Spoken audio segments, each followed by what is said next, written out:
Good morning, everyone, and we welcome you to our Sunday morning roundtable discussion. Thank you all for joining us. We're recording from the Plainfield Christian Science Church Independent, Plainfield, New Jersey, the United States of America. Our subject today is soul and body. Before we get into the prayer, yesterday we had our Bible study at the North Star Cottage. And what happened, Jeremy, 2 minutes before? Yeah, we had the live stream going, and then 2 minutes before the internet went down, and then it came back, but just like a tiny bit. And then once we were done with the Bible study, it was back completely. And we have FiOS. It was a beautiful day. There was no reason for that. So I wanted to thank you all for working and praying. And Carol told me something lovely. Carol?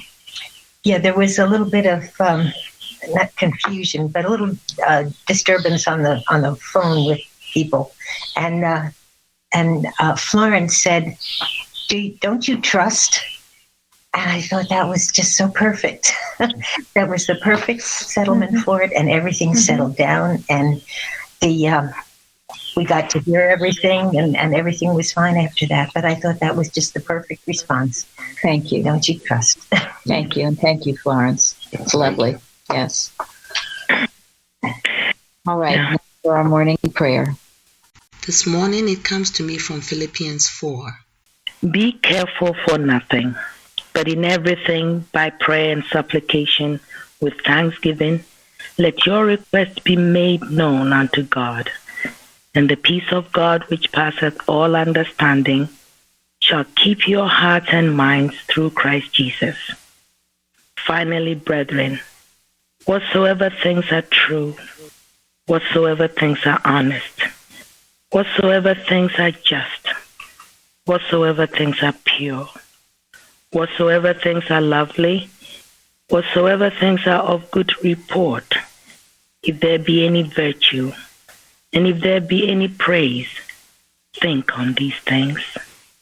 Those things which ye have both learned and received and heard and seen in me, do, and the God of peace shall be with you. Unto God and our Father be glory forever and ever. Amen. Beautiful. Yes, thank you. Thank That was just beautiful. All right, our watching point. Watch number 417. Watch that you understand the reason for being absent from the body and present with the Lord. If a gangster wanted to get a bomb into the house of a man, he might place it in the hands of the latter's child. Then he would frighten the child, and it would run into the house with the bomb. When mortal mind gets hold of a mental picture that frightens it, it immediately runs with it into the body. If, when it was thus frightened, it should run up and mingle with God, it would lose its fear and no harm would ensue.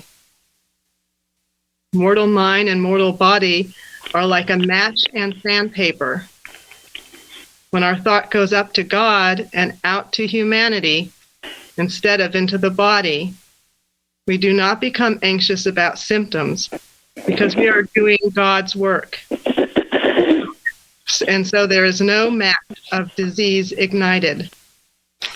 In Science and Health, we read, quote, "We should forget our bodies in remembering good and the human race," end quote.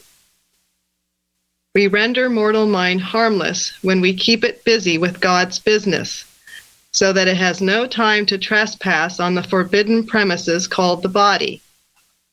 As these are kept apart, the former cannot make trouble for the latter, even though in definition they are one.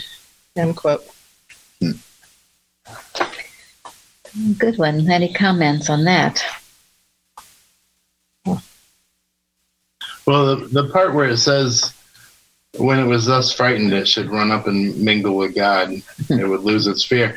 It reminded me of, before coming here, I used to watch the news and just would be like too frightening and too big for me. And then coming here and learning to watch, I'd be able to take that stuff that seemed that way and then be able to put it in its right place and then get a sense of peace about it. I'm very grateful for that. Thank you. Yeah, I've had a shift this week myself in the fact that when I'm more interested in serving God, and it just takes the thought off of body when I'm more interested in how I'm serving Him. What am I thinking about His man and His universe? And I've just noticed this week that it's just freed me from any thought about the body when I'm busy working for Him. It's been a wonderful shift. There's also a statement in Fidelity where Mrs. Betty says, too often we cannot turn from disease in the body to find disease in mortal mind and its cure in working for God. And that and the watch has just helped me so much this week. Yes, that was a game changer for me when Mrs. Evans gave that to me many years ago. I think when you do that, when you don't take it to the body, but you just get busy working for God, you demagnetize it, because it's a mesmerism that's trying to take you over. And once you start thinking about your body and all of that, you become magnetized, mesmerized by the whole thing.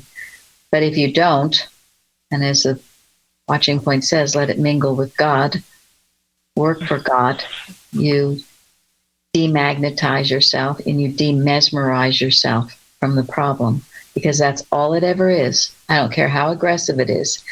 And if you need to have something, you've been listening to that voice and taking it in, and you didn't catch it when it came as a suggestion, so now it seems to come as a physical ailment.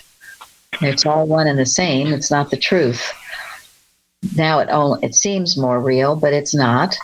And that I've told you that watching point Carpenter gives us, that anything physical is a red flag telling you you've been malpracticing on yourself, and to stop it. Yep.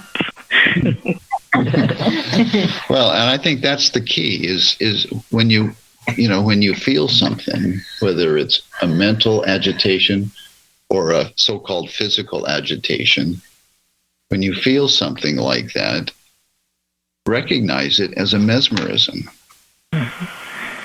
as a false suggestion, and then take it to God. And when you take it to God, what you're doing is you are putting the truth into your consciousness. And when you put the truth into your consciousness, you can't be mesmerized. I mean, professional hypnotists understand this. Yeah. They can't hypnotize someone who won't allow their thought to be mesmerized. They can't hypnotize someone who insists on keeping the truth in their consciousness. In the military, they're taught that if they ever get caught and put in prison, not to allow themselves to be hypnotized, because the enemy will often try to hypnotize people to get them to divulge secrets if they can. But they teach the military to, repeat the multiplication tables, or repeat something that you know is true, and keep that in your thought. And we know the highest truth, of course, is to declare your oneness with God and be obedient to His commands. And when you do that, the mesmerism drops away. I got. Please. Go ahead.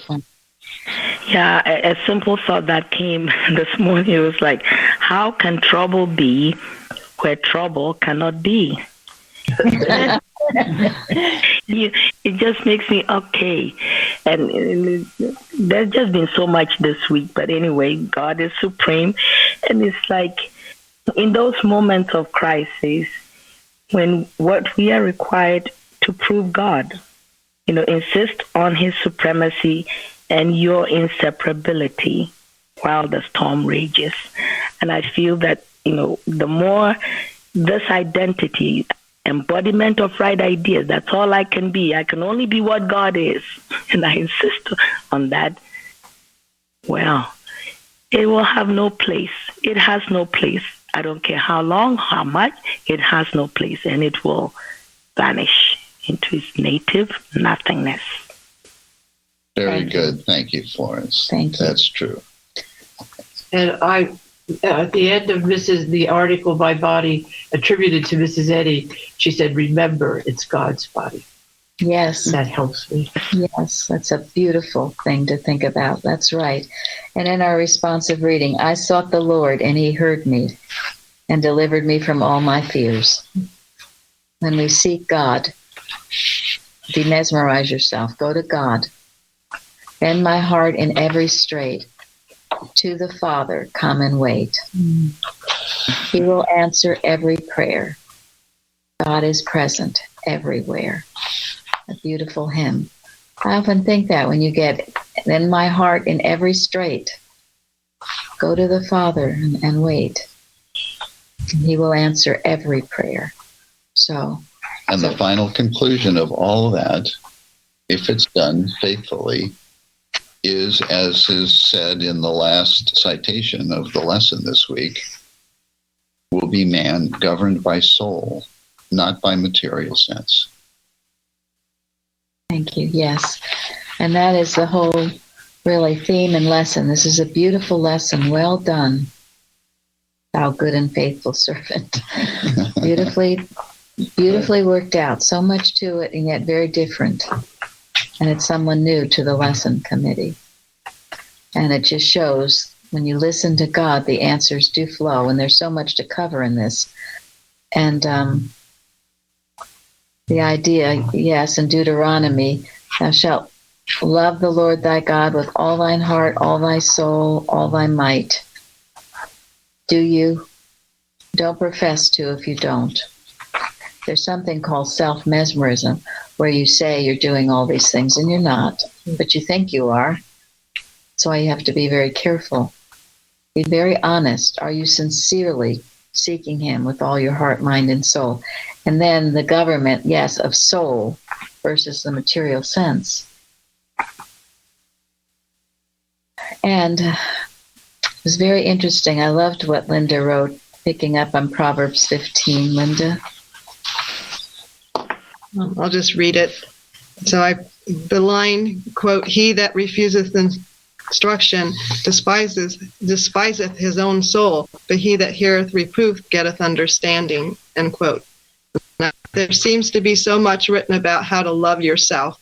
In my search how to love myself, most of what I came across before coming here did not bring me closer to God or my relationship with him or an answer of peace. The line above really struck me as an answer. It really is saying, he that accepts instruction loves his own soul. This means to me that a healing spiritual sense of love is connected to living in obedience to God's precepts. I'm learning at Plainfield that any form of pride is my enemy, whether it's a sense of superiority or inferiority.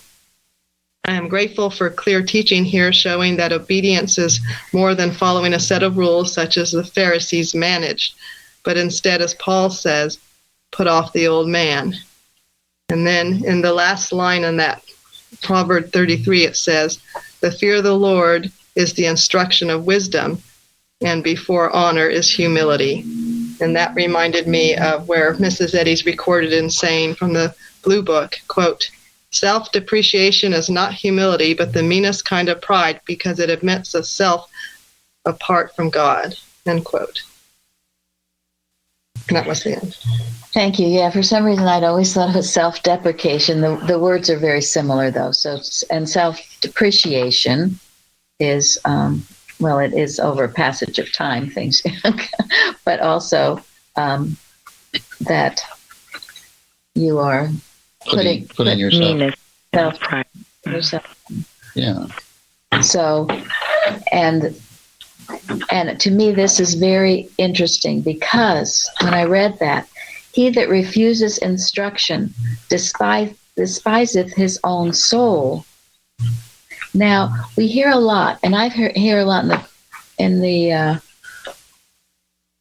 practice about self-loathing,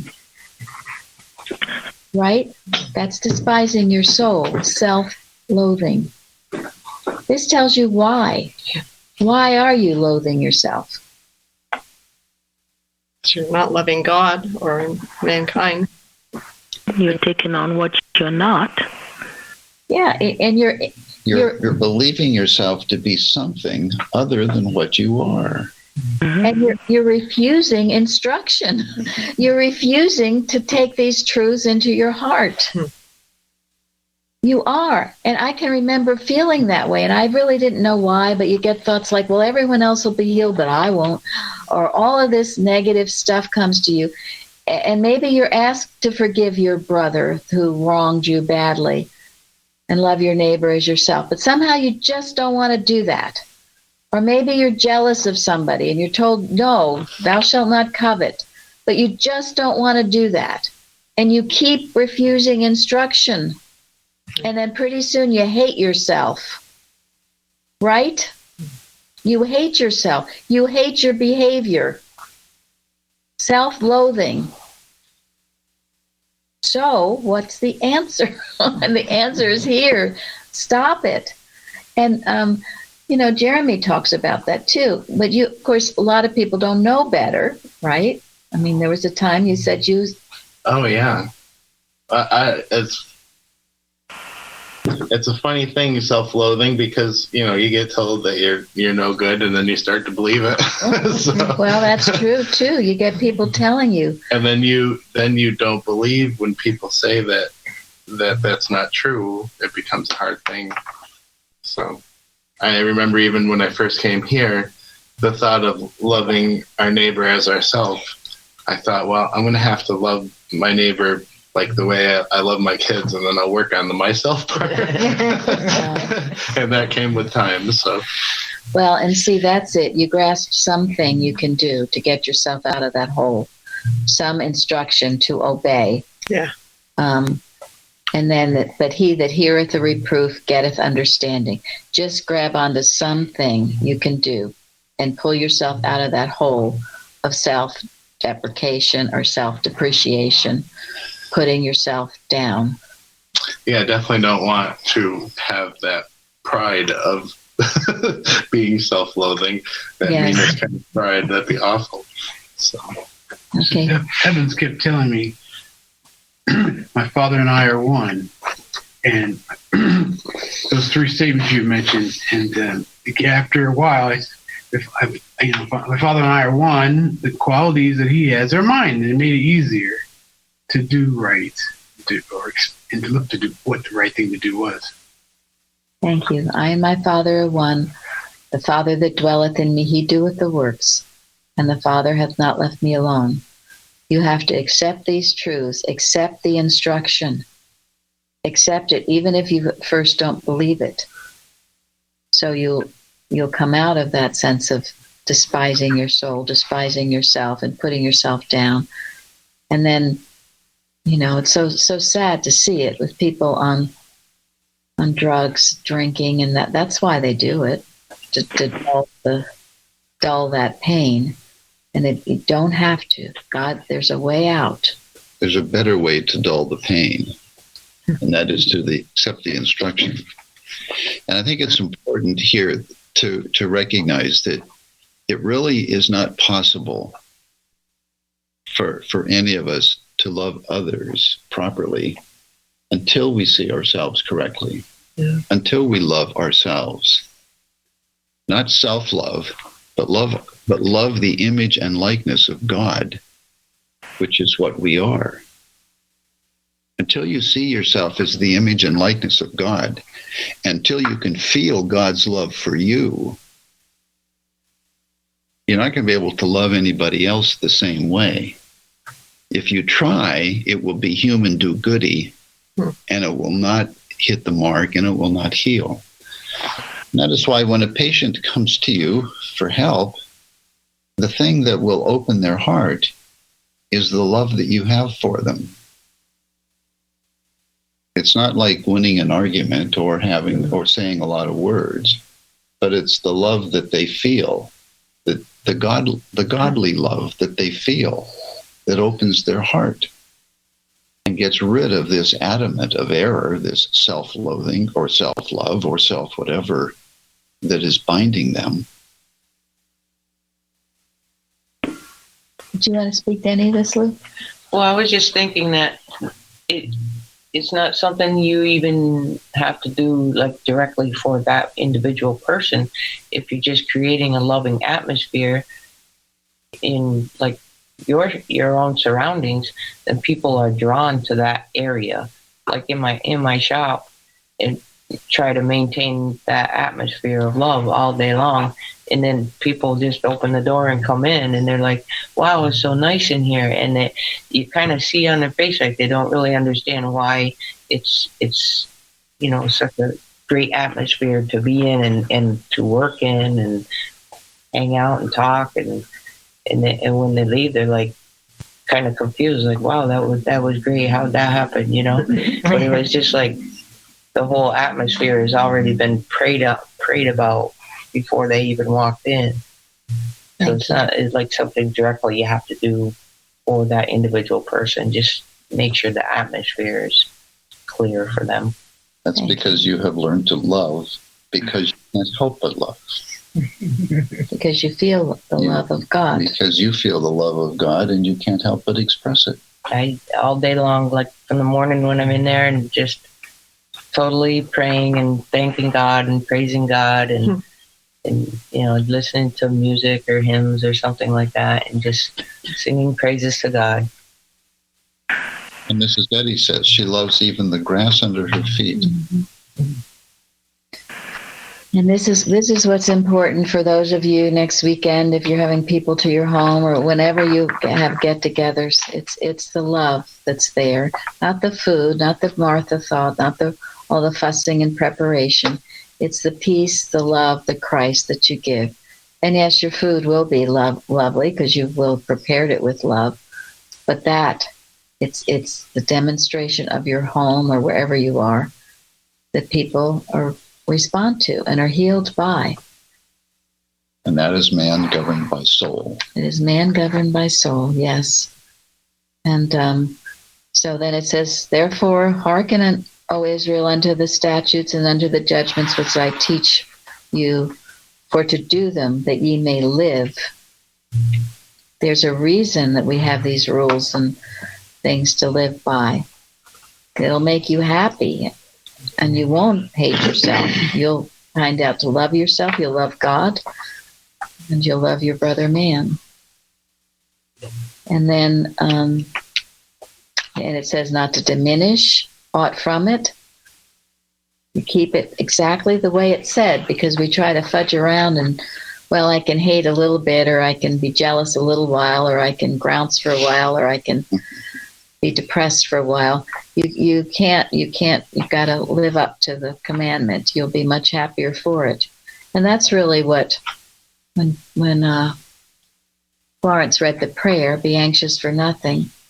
Don't worry about anything. Trust God. Just do what Luann just said. Praise God. Seek him diligently. That's what it says. Keep thy soul diligently. And in Science and Health, to go along with that, it says spiritual devoutness is the soul of Christianity. Devoutness, solemn and reverential attention to God. Florence, did you want to say something? Well, I think here comes the reverence again. What does God mean to me? I mean, we talk about God, but in individual pondering of what really God means to me, we get our own answers there, and correct if we should. Sometimes I hear, well, I don't feel God. Well, obey it first, that he loves you. Just obey that first. And sooner or later you will feel the love of God. Thank you. You have to start out with that faith. And then it says, If you seek him, ye shall find him. If you seek him with all thy heart and with all thy soul. And then soul becomes your master, not material sense. But I think I've told you that time years ago, I heard a sermon and it was on this statement. And I'd been in science all this time. I'd been in our church. I'd been, Mrs. Evans had been my practitioner. And I don't think I ever thought about, have I really sought him? I mean, I guess I thought I had plunged in doing it, but had I really sought him with all my heart, mind, and soul? And I don't really think I had. It still was very superficial. It took me all those many years to get down to brass tacks. Well, and, if we don't seek God with all our heart and soul, we're going to seek something else. Whatever that something else is, we'll seek the approval of other people. We'll seek, so-called material pleasures or successes. But as Florence said, reverence. What does God mean to me? What does life mean to me? Am I grateful to God for life? What does truth mean to me? Am I constantly seeking the truth, or am I willing to hide it? Or let someone sweep it under the rug because sometimes truth is unpleasant? No. Do I always seek love? What does love mean to me? Do I recognize love as a mighty spiritual force, as Mrs. Eddy calls it? These are important. These are life-changing, changes in thought that make all the difference to us. Anyway. And the lesson speaks a lot about the leaven, which is a very interesting topic. And in 2017, both Elizabeth and Mike from New York wrote about it on our forum, which I'd saved it. I had Jeremy look it up for me again, but I just want to share it because it brings out about the leaven. Beware of the leaven. This was what Elizabeth wrote. And when his disciples, this is a quote from Matthew, were come to the other side, they had forgotten to take bread. Then Jesus said unto them, take heed and beware of the leaven of the Pharisees and of the Sadducees. And then she looked up leaven in the 1828 dictionary. Anything which makes a general change in the mass. It generally means something which corrupts or depraves that which it is mixed. And then the idea is that leaven passes secretly and silently through the mass of dough. You all know it's used in making bread. So then it says, Jesus was instructing his disciples to be on guard when hearing the doctrines of the Pharisees and Sadducees, who espouse the inventions, traditions of men, and lack the spiritual sense of the scriptures. He compares their doctrine to leaven because they sought secretly to, quote, infuse their notions into the minds of men, and which, when imbibed, spread their infection, and made men sour, morose, rigid, and ill-natured, and swelled and puffed them up with pride and vanity, end quote. And that's Gill's exposition of the Bible. He advises his disciples to look about them, to watch, lest they should be infected with them. What a great lesson to be watchful of the pervasive and secret workings of animal magnetism. The disciples at first did not understand his meaning. I thought that was a really good definition of that type of leaven, and that one we have to be careful of. That's why when you're going to weddings, graduations, funerals, all of these human type things, you have to have your armor on as a Christian Scientist. You have to be radiating because that leaven is working to get you discontent in some way, or maybe comparing yourself to others, or whatever. Fill you with either sorrow or pride or some strong human emotion that takes you away from God instead of closer to God. That's why the Peter Ross said they were dead ceremonies. Yes. Because there is something wrong and deadly about them. Thank you. Draw you down into a stupor or give up your own rights. Thank you very much. Yes, they do, unless you're alert to it. And I don't know how many, I certainly wasn't alert to it. I used to wonder why I could go to some of these events and come home and be as depressed as I could possibly be. It's supposed to be a happy, joyous occasion. And maybe sometimes I was, I don't know, but most of the time I don't think I was. So you have your armor on all the time because it's in the air and it tries to work very stealthily and get you unawares.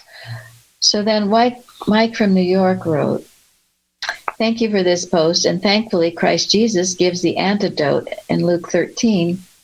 And again he said, 'Whereunto shall I liken the kingdom of God? It is like leaven, which a woman took and hid in 3 measures of meal till the whole was leavened.'"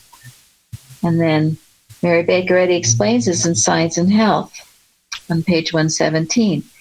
Jesus bade his disciples beware of the leaven of the Pharisees and of the Sadducees, which he defined as human doctrines.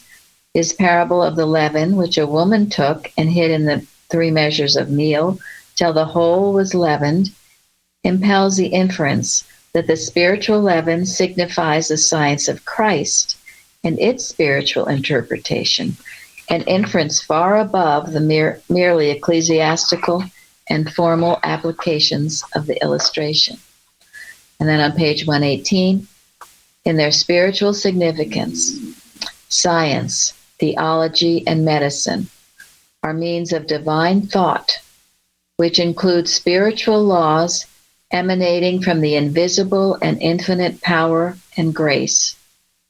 The parable may import that these spiritual laws, perverted by a perverse material sense of law, are metaphysically presented as 3 measures of meal, that is, 3 modes of mortal thought. In all mortal forms of thought, dust is dignified as the natural status of man, and things and modes of material motion are honored with the names of law.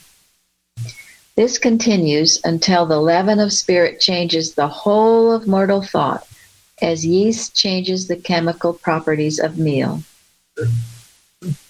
Now, this is why, what chapter in Science and Health is this referring to? Science, Theology, and Medicine. Thank you very much. Which I've been listening to this week, and Florence does a beautiful job in reading it. This is the meal, the leaven at work that Mrs. Eddy uses in Science and Health. And we must know it's working, silently doing its work on those 3 areas. What are they, Florence? Science, theology, medicine. Thank you. Thank you. And it's a wonderful chapter, and we should all know of it and be aware of why it's there. And Mrs. Eddy refers to the leaven of truth, right? Yes. Right? So we've got leaven used, there's good leaven and bad leaven, isn't there? There's the leaven of the Sadducees and the Pharisees, which is false human doctrine. We don't want to let that creep into our consciousness and change our consciousness. Because where was Jesus' consciousness? He was 100% right there with God, totally spiritual. So to him, this leaven of false human belief was a perversion. It was a corruption. And it was obnoxious to him. And so it should be to us when we are in that divine mind, when that human sense of things approaches us. We should be very much aware of it, and we should be ready to rebuke it in whatever way God directs you to. I think it's also essential, this chapter, because she talks about the scientific translation also. first degree, second degree, third degree. They're all very helpful, I feel. It's a chapter rich in knowledge and understanding. I'm finding I just take a chapter of Science and Health. To read it and study it every day, we are to do it.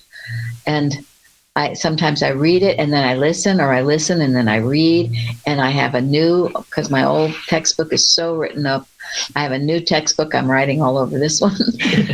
And what did you tell me, Nancy, about your study of science, the book?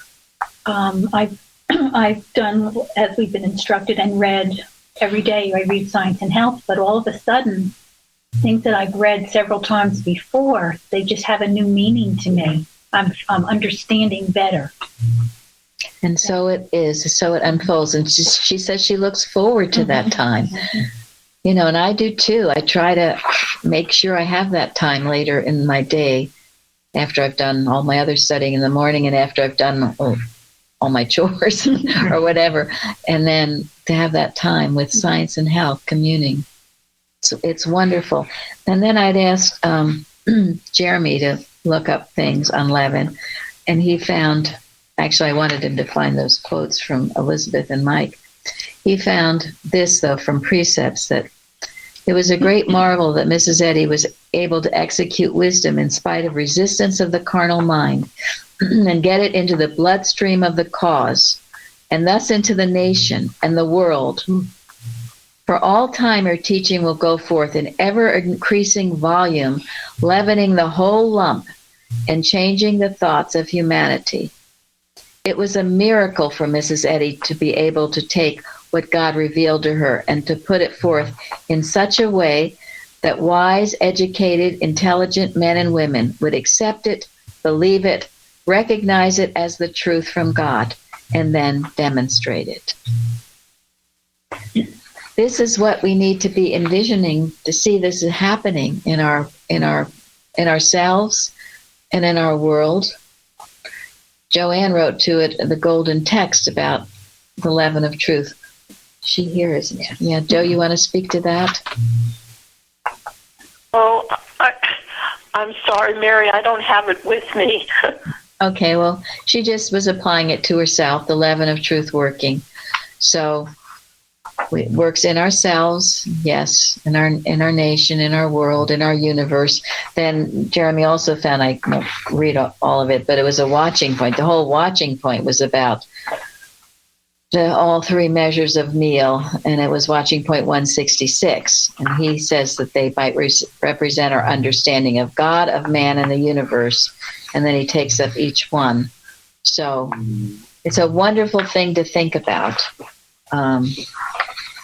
And to realize it's happening. And we do see it happening. We see consciousness being raised in all those ways: theology, medicine, science. It is. And citation 5 is very comforting to me. A little leaven, the whole lump. A little understanding of Christian Science proves the truth of all that I say of it. Thank you. Absolutely. Yes.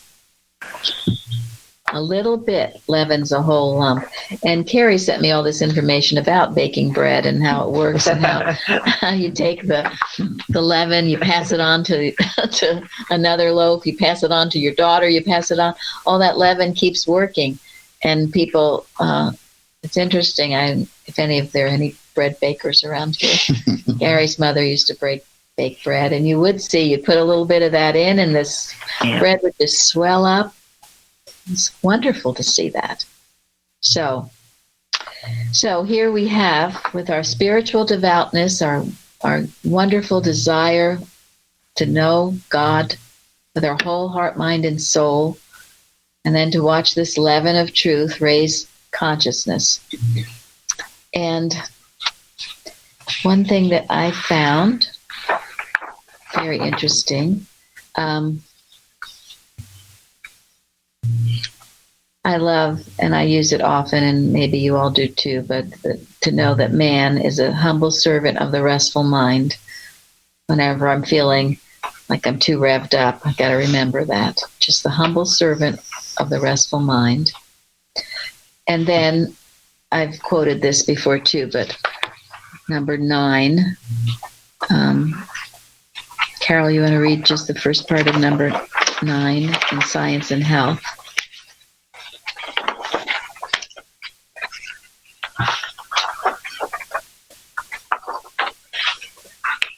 Christian scientists must live under the constant pressure of the apostolic command to come out from the material world and be separate.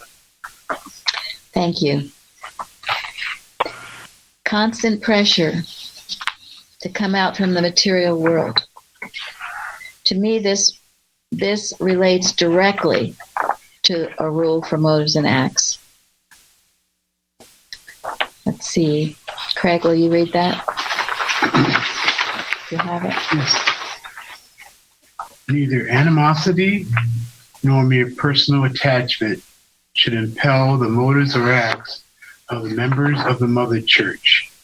In science, divine love alone governs man, and a Christian scientist reflects the sweet amenities of love in rebuking sin, in true brotherliness, charitableness, and forgiveness. Members of this church should daily watch and pray to be delivered from all evil, from prophesying, judging, condemning, counseling, influencing, or being influenced erroneously. Thank you. You are. I have found when I'm feeling pressure, it's because I'm trying to please people. I'm pressured by the world to please people. So I take on my list of things to do, I add all of this stuff that God isn't telling me to do. This is what this is saying. And if you understand this, you can avoid high blood pressure, headaches, migraines, other things. That's what it comes from. You've taken on too much. You need to step out from the material world and be separate. You need to be obeying God. Because I speak for myself. I have found when I do this and I begin to say no and not try to please people, but please God, my schedule adjusts and I'm no longer pressured. It's the only time Mrs. Eddy mentions pressure, once. And it goes with the scientific statement, the rule for motives and acts, because animosity or mere personal attachment. Sometimes you do things out of animosity and you feel pressured by that. All of it is ungodly. Personal attachment. You think you have to do things because it's a family member or a friend or something, and you pressure yourself. It's not God. So if you are having difficulty with one of those problems or anything else involving pressure, think about this.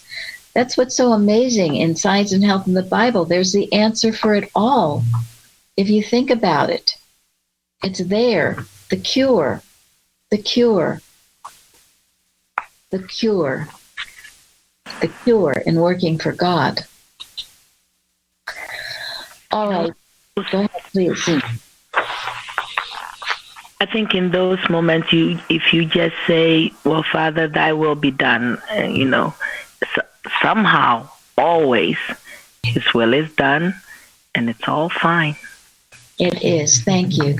Yeah, and it's a matter really of stop being influenced erroneously. Yeah. Isn't it? Yes. There's one legitimate influence, and that is the one divine mind that knows everything, that creates everything, that governs everything. And if you put yourself in rapport with that mind, you're going to be just fine. All right, and Jeremy, what you wrote, I thought it was interesting what you wrote about prophecy. You don't have to read it, but just tell us. Okay. Well, yeah, that despise not prophesying is, I feel like this week that really jumped out at me because of the ones around it I've paid attention to more before. And just, the definition of despise is, to contemn, to scorn, to disdain, to have the lowest opinion of, to abhor. And got me thinking about all that's been discussed here about Mrs. Eddy's place in prophecy as the woman in the apocalypse, and how, you know, a lot of people don't believe that, and the Boston movement is just going downhill because of that. So it's that was an interesting point. Despising the prophecy, we mustn't. She is, and she has said that will help raise us all up. Certainly makes all the difference. Understanding that she's not just some little nice lady that wrote a little nice book. She knew she didn't write the book. It was God writing it. And if we treat it with reverence, yes, reverentially, we will have the results, the fruitage of that. And being here and learning this, and you know, believing it and applying it has had it obviously, you know, lifts me up as I go about my work. So it's very easy to see that you should be doing it. Yes. So. Yes, and it puts great importance and emphasis on our work and what we're doing. It's not just some little thing we're doing. It's very important. If you think it's just some little thing we're doing, then you're not going to do it, or you're not going to do it well. And you're not going to see why it's important to do, and you'll miss so much. You'll miss so much. And what a shame. I think Keyston's article on the carousel is helpful too. Very helpful. It goes into it. He explains it. Paul Smiley explains it. Bliss Knapp explains it. A lot of the great workers understand this point, and it's well to be familiar with that. And then I did want to get into what Parthen said, because that was a very important point too. He's taking from Micah. It's a different aspect of Micah. He hath showed thee, O man, what is good, and what doth the Lord require of thee, but to do justly, and to love mercy, and to walk humbly with thy God. One way of obeying this reminder from the prophet Micah is showing mercy to oneself by refusing to nurse toxic emotions against a person or a group, real or imagined, that has committed some kind of trespass or transgression. Cherishing resentment toward anyone who has supposedly offended me is giving power to the offender, which is breaking the first commandment, because all power belongs to God, and God alone, the only power.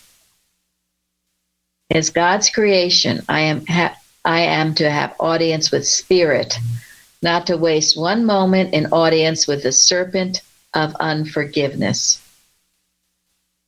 Every moment spent indulging in unforgiveness is a moment lost forever.